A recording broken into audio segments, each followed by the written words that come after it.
Evening, people. Hope you're all well. Hope you all enjoyed today. First of all, I hope you all enjoyed the sunshine. My God, it is blistering, absolutely boiling, baking hot.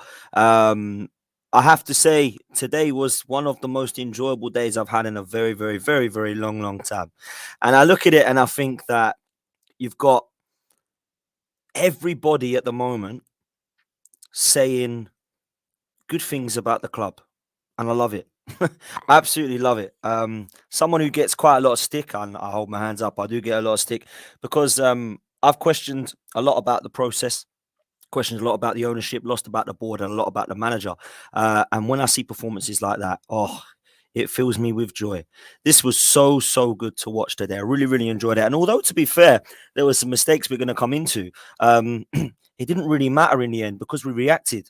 I was so impressed with this performance today. Arsenal 4, Leicester 2. What a brilliant day. And let's all laugh at Man United. Let's all laugh at Manchester United. They are an absolute disgrace at the moment. Shambles of a club. We're going to come back into them because there's no place else to start other than Arsenal. I have to say, guys, first of all, big up to the 22 to 25 men on that pitch today playing in 35-degree heat. That's the first thing I'll say. The drinks breaks needed, I think, for the fans as well as the players. But more importantly, it was really impressive to show that amount of intensity, particularly from our side. I have to big up some of the players individually, which we'll do in a minute. But first of all, I have to say a massive congrats to play in that heat because that must have been horrendous at times in that 90 minutes, I must say. I have to big up a few performances today, but I want to give a lot of credit to the team and a lot of credit to the management. I think the way that we performed today was outstanding in parts. The intensity was superb. And I loved the never say die attitude when we went into the match having conceded goals. The reaction is just what I want to see. And I haven't seen it from a Mikel Arteta side yet. And now I have. I was so impressed today with what I saw on and off the pitch. The fans were superb. Absolutely love attending the Emirates at the moment. It is fantastic to see all of us so happy. All of us are connected. All of us are in on this. And this is what gets me when people say, just get behind the team and the manager. Trust me, we do. There's nobody in that stadium that is going to the game not getting behind the team or the manager. And trust me, today proved it. It was absolutely superb. Let's take a look at you guys in the chat and see what you're saying. Thanks so much for joining us. Don Juan, someone who likes to give me a little bit of stick. Hope you're well, bro. Come on, you Gunners. What's we got here? He's saying, ha ha ha, a 37-year-old man holding your club to ransom. Harry the Fridge Maguire, Flop Joe, Bruno Fernandes, Bilbo Baggins at the back. Karma, baby, karma. We're going to come on to that, Don One. Trust me, we really are. Bless you, Manchester United fan in the chat. We are in the mud.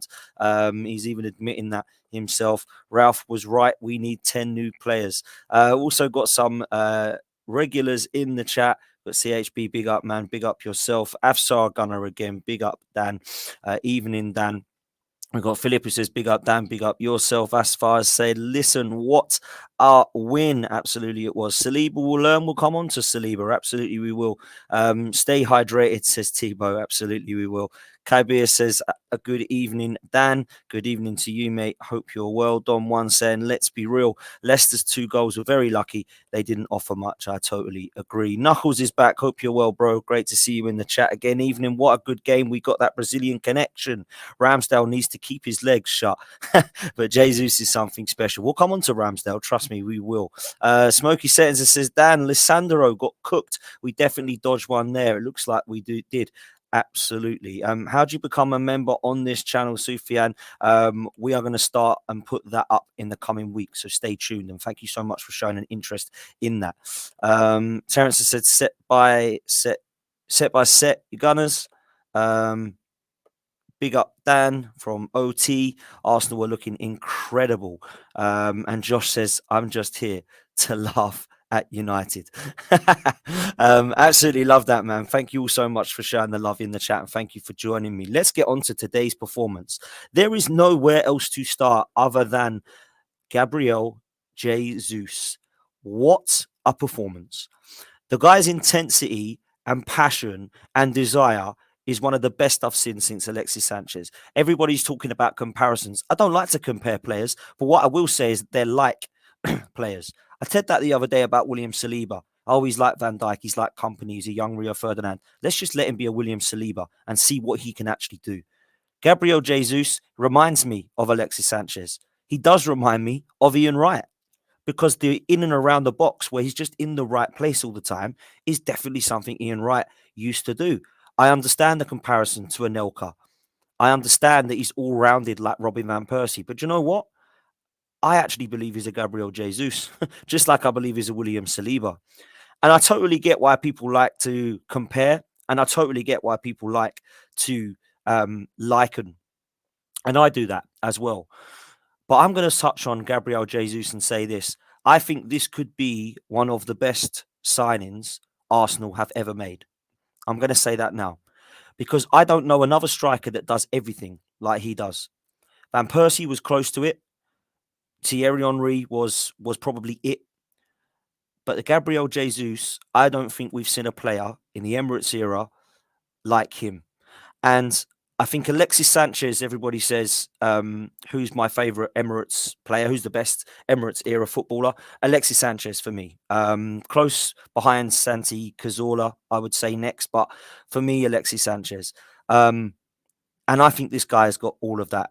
I think he's got all of that. And I compare this signing to an Alexis Sanchez signing because he was a top player at Barcelona, but wasn't getting given a chance. Exactly what Gabriel Jesus is at Manchester City, a player that was never given a chance.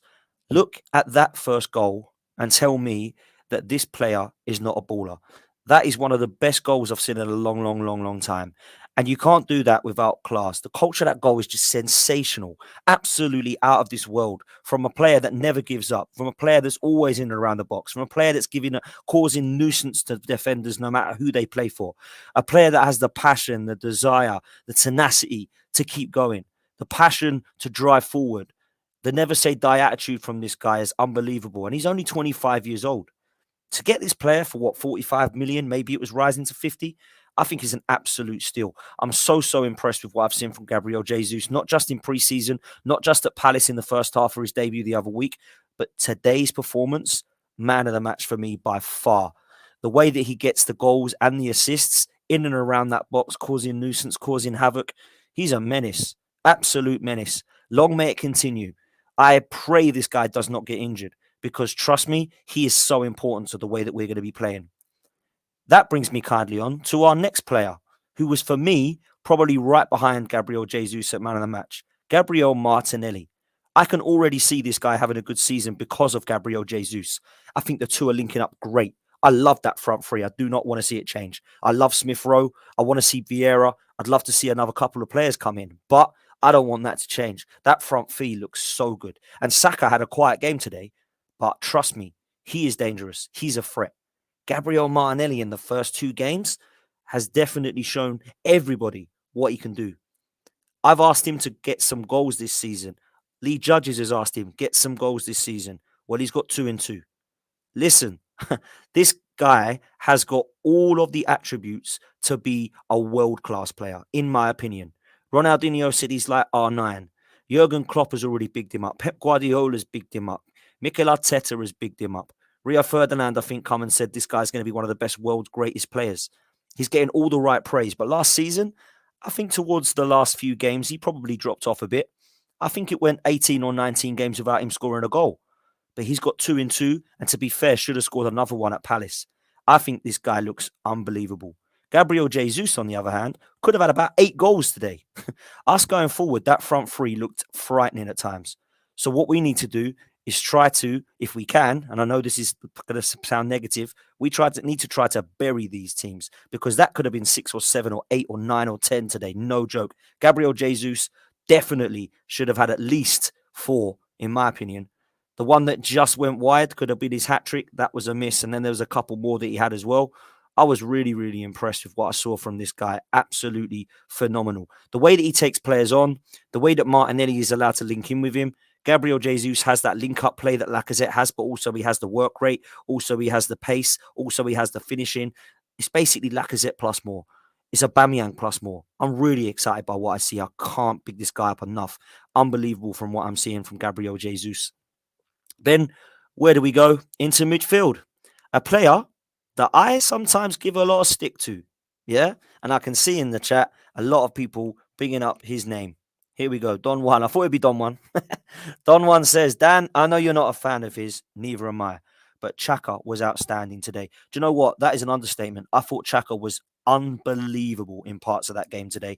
Really, really impressed with him. A lot of people have said that he's somebody that needs upgrading. I hold my hands up. I think he needs to be upgraded on. I don't look at Granit Xhaka as a future Arsenal star. I don't look at him as a future Arsenal midfielder. But what I do is potentially look at him at the moment as the best that we've got in there.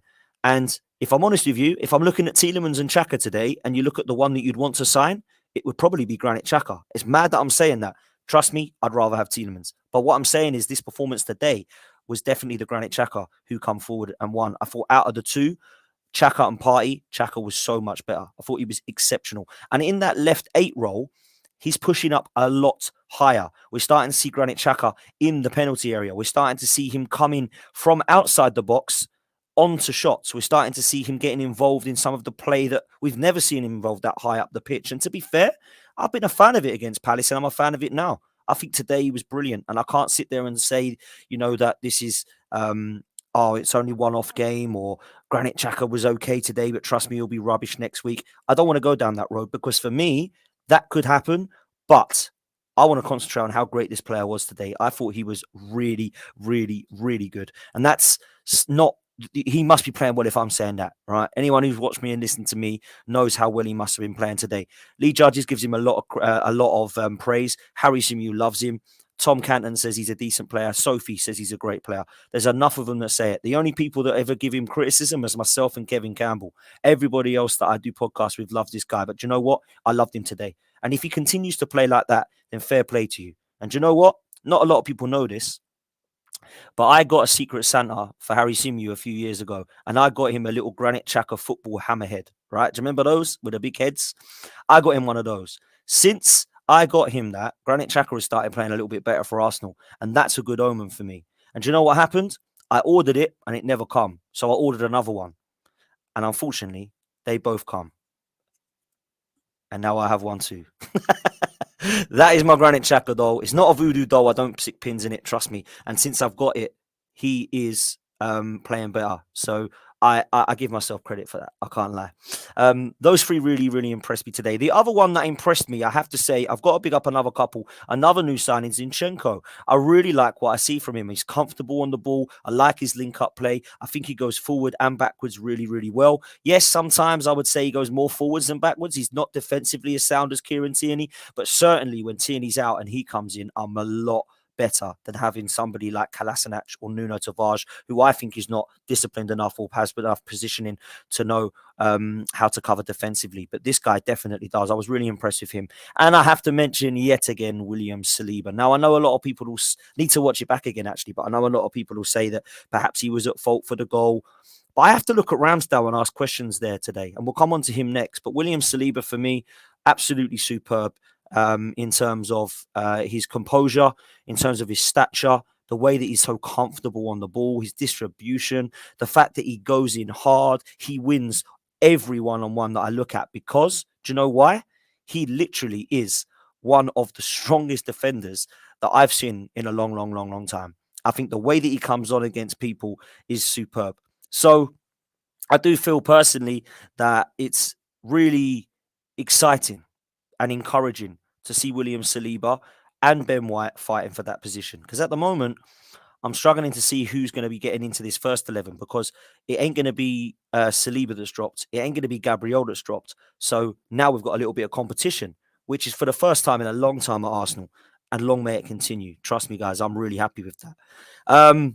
Let's move on to Aaron Ramsdale. A little rash up times today. A little rash, I can't lie. I started to bring this up towards the latter part of the season, and a few months ago he started to turn into a bit of a Wojciech Szczesny, where he got a bit cocky and he started to make some mistakes and he started to lose his head a bit. And I felt today there was a number of occasions where he did that. He came rushing out for the penalty, which obviously wasn't given in the end because Vardy is a cheat, by the way. That guy is a disgrace. I can't stand this guy. But I don't know what Ramsdale's doing there. Also, I don't know what he's doing for the goal. I need to see it again, but it looks like he comes rushing out. Not really sure what he's doing there. And there was a number of occasions where I was like, oh, hang on a minute. Did it at Palace the other week, actually, last week as well. I need to see his head calm for that. I really, really do. And it'll be frustrating if he lets his head get the better of him, because Wojciech Szczesny did that. I'm not saying he was a bad goalkeeper. I actually think he's one of the better of the Emirates era. Not that it's very difficult to beat the Almunias and Fabianskis and who else did we have? Ospina, who wasn't too bad, I suppose. Manone, Viviano, remember those that we all had? We just couldn't sign keepers, Arsene Wenger, could he? But I don't want him to go down that role. To be fair, maybe a bit of Ramsdale nerves, Dan. Yeah, my mum's saying I agree with her, to be honest. I think maybe it was, but I do look at it and think that his decision making at times is a little bit odd. But I hope that it gets back into him, because I do rate him as a goalkeeper, and I think that he's come across very well on the Amazon All or Nothing documentary. I think he's one of the players that I have looked at and thought potentially you could be a leader in that dressing room. So long may it continue in terms of his mentality. Funny enough, I was in the North Bank today. I sit in block 5 and I looked up and I saw Ramsdale's dad. Now that I've seen him on the documentary, me and my dad were sitting there. We looked behind and we could see him standing up proud. And it's great to see. I think his parents come across fantastic on that documentary. Fantastic to see. Good to see Tomiyasu getting a game. Great to see Smith Rowe coming back on our bench. All of a sudden, he's starting to look a little bit stronger. But I have to be honest with you guys. I still think we're 2 or 3 short. I really do. I think that in midfield, we're struggling with backup. I think with Xhaka, Partey and Ødegaard, it's looking good. But if any of those links go missing, we're definitely weaker. I like what Eddie did when he came on. I think he showed intensity, hunger, energy, desire. And I think he had a really good opportunity with a header that was a great save in the end by a keeper who a lot of people thought was dodgy. But let's be honest, he actually kept them in it a few times. So when Eddie comes on, I'm okay. But if Eddie's starting a long period of games, I don't have the faith that he's going to score what Jesus does. So I think potentially there could be a forward needed still. I still feel this midfield needs sorting. And if we can do that within 3 weeks left, I think we're in a really good position, guys. I really do. Before I go on to the next part of the stream, which I'm going to laugh at, whack some questions in for me, guys. Anything you want to ask me, whack questions in. I'll do our best to go through all of the chat. There's over 115 of you watching live at the moment, so please come in, get involved, put any questions you want up. If you can put Q, a big capital Q, and then your question, that'll make it easier for me, and hopefully you get yours read out. And of course, if you want a super chat, to put a super chat in, then you'll get in the front of the queue, because you've donated to the channel. So I will appreciate all questions, though. It doesn't have to just be a super chat. Let's talk about Manchester United, shall we? This is the funniest weekend. I can't lie. I honestly cannot lie. This is so funny.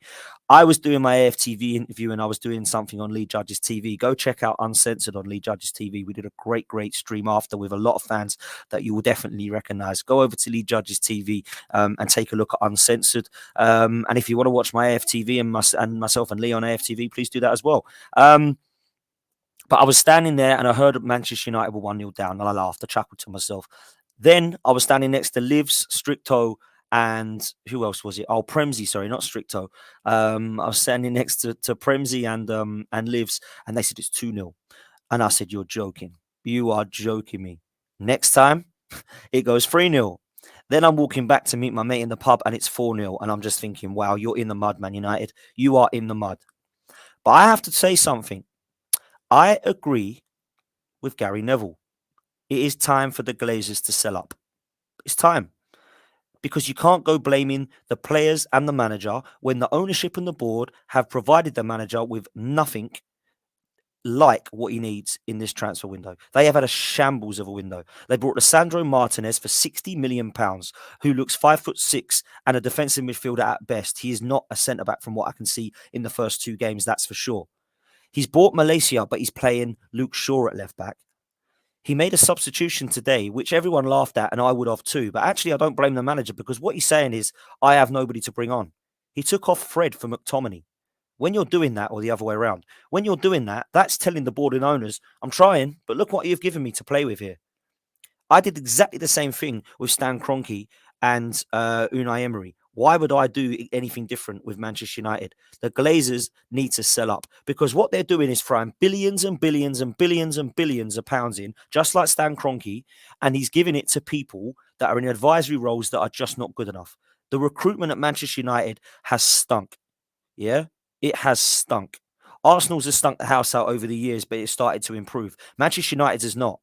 They've spent what? How much? 400 million on their back line and two centre midfielders, 56 million on Fred, 80 on Harry Maguire, 60 now on Martinez, 50 on Wan-Bissaka, 35 on Shaw, another load of money just now on Malaysia.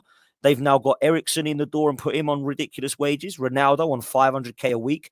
That's not even talking about what Sanchez was on and the fact that they're now linked with Arnautovic and that they had Falcao before that and Cavani before that and at one stage Igalo up top. This is absolute shambolic recruitment from top to bottom.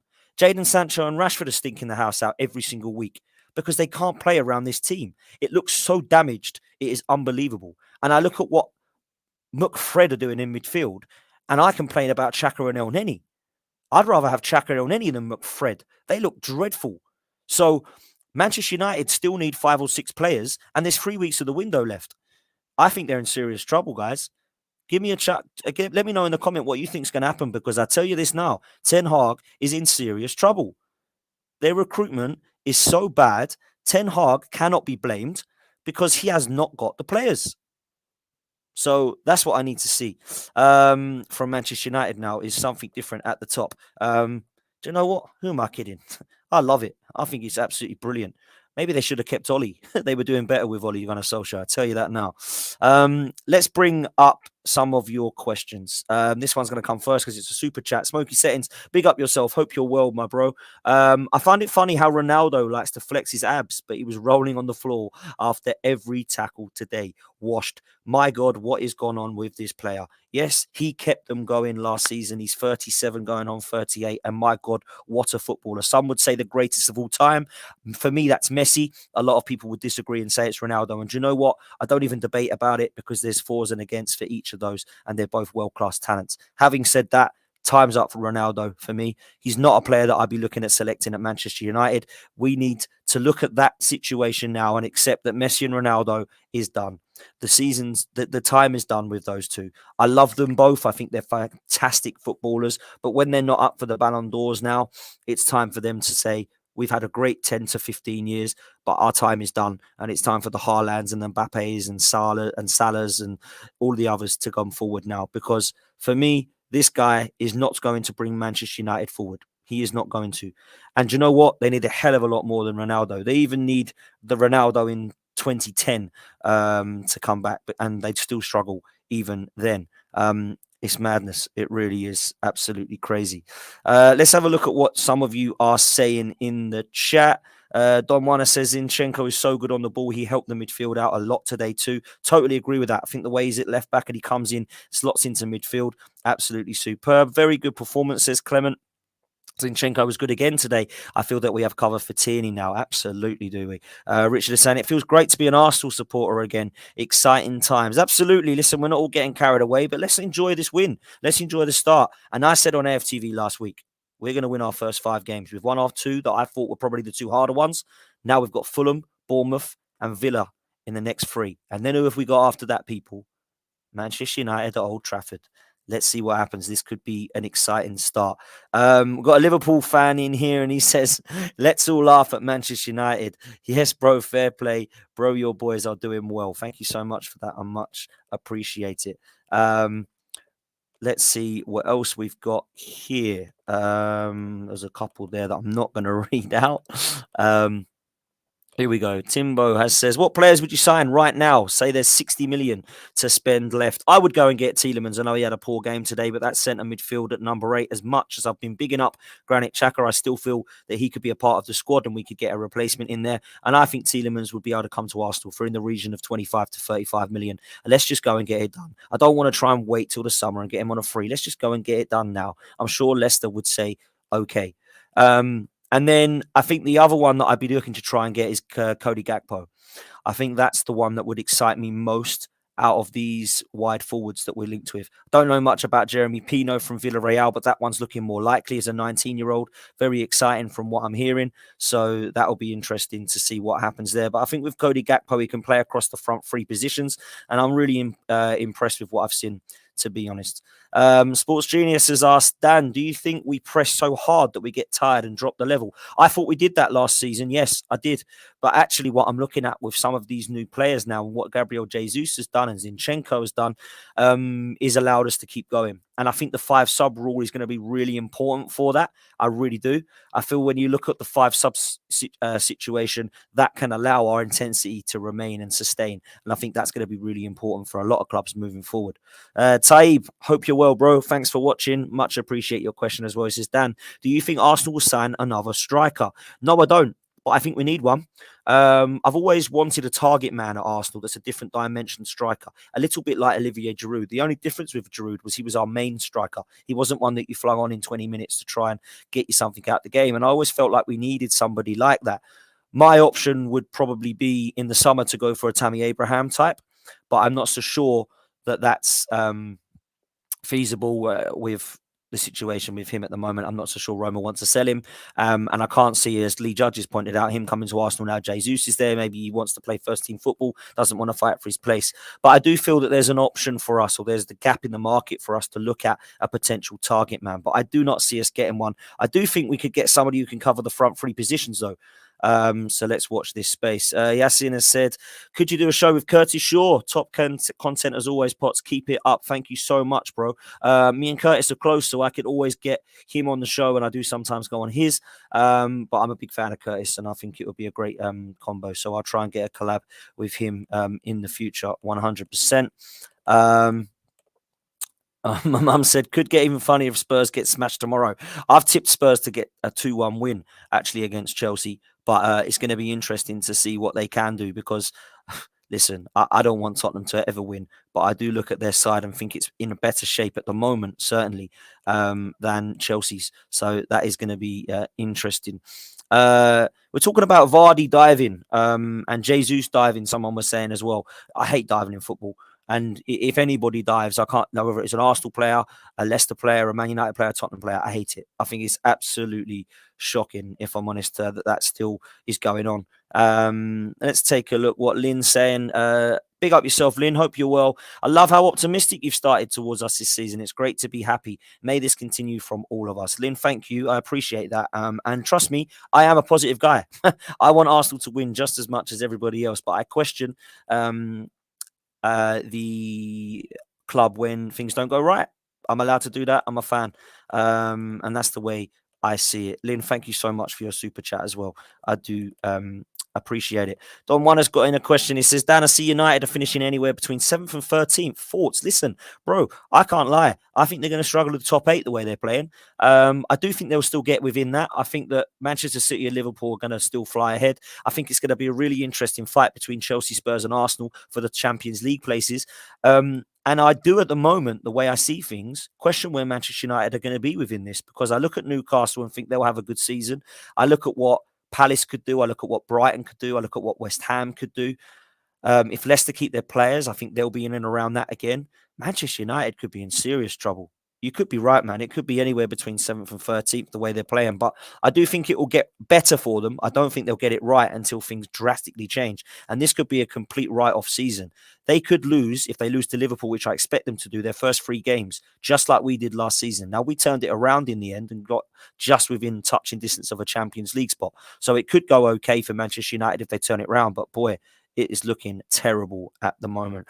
Timbo, what type of owners do fans want? People see one who cares. Clubs cost billions. It's just billionaires, businessmen who can afford a club. It's down to players and manager, in my opinion. Listen, I totally agree that the manager needs to take blame, and I totally agree that the players do also. But when I look at the ownership, they're the people that are employing the recruitment to that team and the recruitment of that manager. And when it's not going right and your business is failing, is it the business owner's fault? Yes, it is, because your business is failing and you own it, mate. So it's your problem at the top. What type of owner do they want? Someone who has ambition to do one thing, demand the best and win. That's what we all want.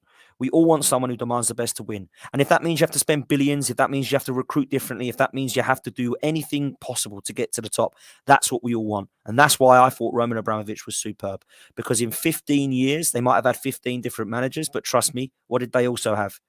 15 trophies. And I would take that all day long, 100%. Clement says, will Manchester United finish in the top 10? Well, as I just said, I think it's going to be a struggle at the moment for them, but I do think they're going to get it right. And I do predict them to still finish in the top 6. I just think that they're going through a horrendous time at the moment. And potentially they will start to get something right within the coming days, weeks, months. I don't know.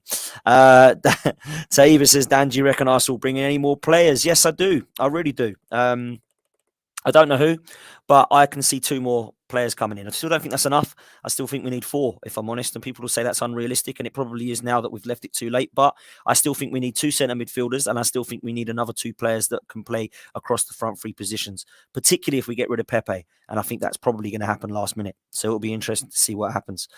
Kieran Crooker says, Dan, are you worried about the Man City links to Tierney? I still think going forward in the season, he'll be our starting left back, and Zinchenko possibly moving into midfield. I don't think Manchester City are going to nab Tierney off of us. I really don't.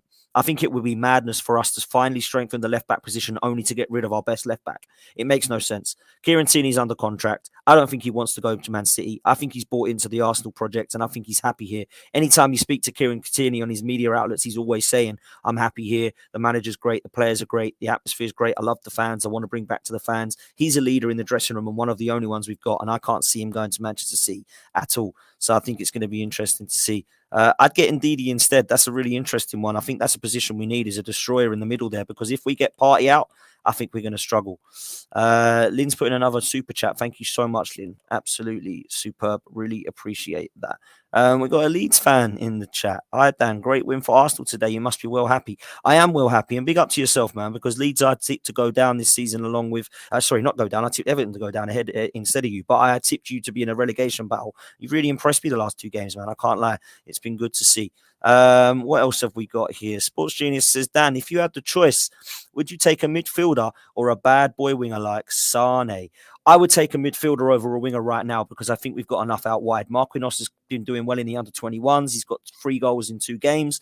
Martinelli has been superb. Smith Rowe, Fabio Vieira can play wide. We've still got Saka. To be fair, we've still got Pepe. I don't think we're massively short there, but we are short in centre midfield. We really are, because if Xhaka or Partey's out, I don't know that El Neni and Lokonga can do what those 2 players do. So it'll be interesting to see what we do in the end. Yasin has said, who would be your dream signing? Mine would be Bellingham. He'd be the perfect midfielder and fits the project and what Arteta wants to do. Talking realistically, bro, I'm going to 100% agree with you. That, for me, would be the dream signing. Bellingham alongside Partey with Ødegaard would be exceptional. So I'm totally with you there, bro. I think that's an absolutely sensational shout, and I'd love to see it happen. Lee Farrell, big up yourself, bro. Hope you're well. Dan, if Fofana is worth 80 million, then how much is Saliba worth? This is a great question, Lee. I looked at Fofana's performances across last season, the season before where he was injured, had some problems. Every time I see Fofana, he looks decent. Today, a little bit shaky, ain't going to lie to you. £80 million is a lot of money. Why? Because he's just signed a 5-year contract, his age and ceiling, and Chelsea want him. That's why he's 80 million. I think he'll go to Chelsea. I really do. And I think it'll be closer to 90 million. I think he's a great player. But for me, if you're asking me how much Saliba's worth, then he's got to be in the hundreds. Because for me, I've seen enough of this guy in France and England to know that he's better than Fofana. And that's why St. Etienne were letting Saliba go as the highly rated centre-back to Arsenal. And Fofana then went the year later to Leicester. That's the way that I see it. Saliba, I think, is better and has a higher ceiling. So, yeah, he would be a hell of a lot more. Tebow has asked, could we challenge for a top 2 spot? Serious question. No, I don't think so. I only see that happening if Manchester City or Liverpool shock the Premier League by not going on a consistent run of form.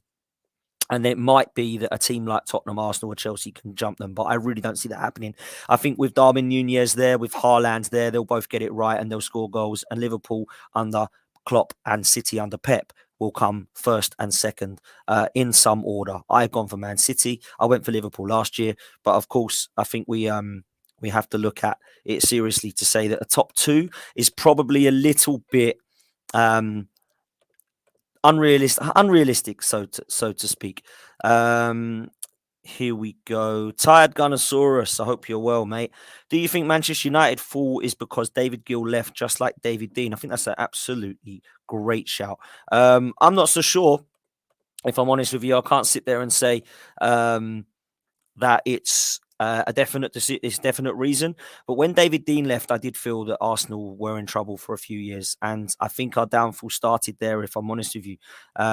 So there we go, man. Kieran Crook has said, can't wait to see your channel grow, mate. Up there with Turkish and Lee on AFTV. I appreciate that, man. Thank you so much. If everyone can, we've got 130, over 130 if you're watching live. This is mad. Thank you so much. I really appreciate that. That's really good numbers for me starting only 6 weeks ago. So I really appreciate you watching the content. Guys, please smash a like on this video and subscribe if you haven't done so already. If you do want to come and follow me on socials, it's at DanArsenal87. I'm on Instagram now as well as Twitter. So please come and help my following. Please come and support the content. I much appreciate it. Thank you all so much. What else have we got here? Any more questions? We've got Lynn, who has asked a question. Says, I think that Pep has had a rude awakening today and that Jesus, etc., proving that maybe he's made a mistake. Well, I don't know that Pep will look at that as a mistake, Lynn. I think he'll look at it as something that needed to happen, because I look at the situation of Haaland coming in and Alvarez coming in, and I must say, I think they're both class. And I'm more than happy for Jesus to come over here. I really am. It's great to see. Mark says, keep up your hard work, Dan. This channel has huge potential. Oh, thank you so much, man. I really appreciate the support. Thank you so much. We have Leeds Disabled Team. It says, subscribed and left a like. Thank you so much. Much appreciated. Arnie, I hope you're well, my bro. Good to see you in the chat. 75 likes. Yeah, come on, people. Let's get it up. We've got 135 people. Let's try and hit 100 likes if we can, yeah? That would be amazing if we could do that before the stream ends. Sports Genius Dan, don't forget us in the chat when you get 50k subs. Let's calm down. I'm not going to hit that hype just yet, but let's see. Maybe one day in a few years' time. But what I will say is I definitely won't forget my roots, and that's something I never do. And that means you guys in the chat also. Guys, this has been a really good stream. I've absolutely loved the interaction, loved your questions. Thanks so much for your super chats, and of course the questions and the interaction. The audience is what makes this show, and you guys are superb. I absolutely love interacting with you and getting to know you, and I saw quite a few of you today in the pub, in the Tollington, around the ground, in the Emirates. All of the love has been mad, and I want to say a huge thank you to all of you for this channel, because this channel has been something that I've kind of been asked to do a few times, never really wanted to do it on my own, and never really had the confidence to do it on my own. I was always going on other people's channels, but I've really enjoyed it. Really enjoyed the first 6 weeks of it. Started the new shows that will come to you on Wednesday of this week, which we're going to do all of them on Wednesday because I haven't got time on the Tuesday. I'm away. So we're going to have the fight for survival on Wednesday. We're going to have the race for Europe on Wednesday. We're going to have the best of the rest on Wednesday. Literally just stay tuned Wednesday night from right the way from 5 till about 9 o'clock. Just have it on in the background on Wednesday and watch away, because we're going to be talking about every single game. And trust me, it's going to be a busy one, but it's going to be a fun and enjoyable one. We're going to have heated debates. We're going to have a lot of talk about Manchester United. We're going to have a lot of talk about Chelsea Spurs. We're going to have a lot of talk about Arsenal and Jesus. There's going to be talk of what's going on down the bottom with Everton today, what's happening with Leeds and Southampton, who got a draw, what's going on with the goalless draws, Brighton, Newcastle, Wolves, Fulham. It's going to be hectic, but it's going to be fantastic to discuss. And it's going to be great to hear from all of the Premier League influencers on this channel and part of this show. So I thank you all once again. Thank you so much. Make sure you do me one favor though. Smash a like on this video on the way out. Thank you so much, guys. Take it easy. And as always, up the Arsenal. Cheers, guys. Take care.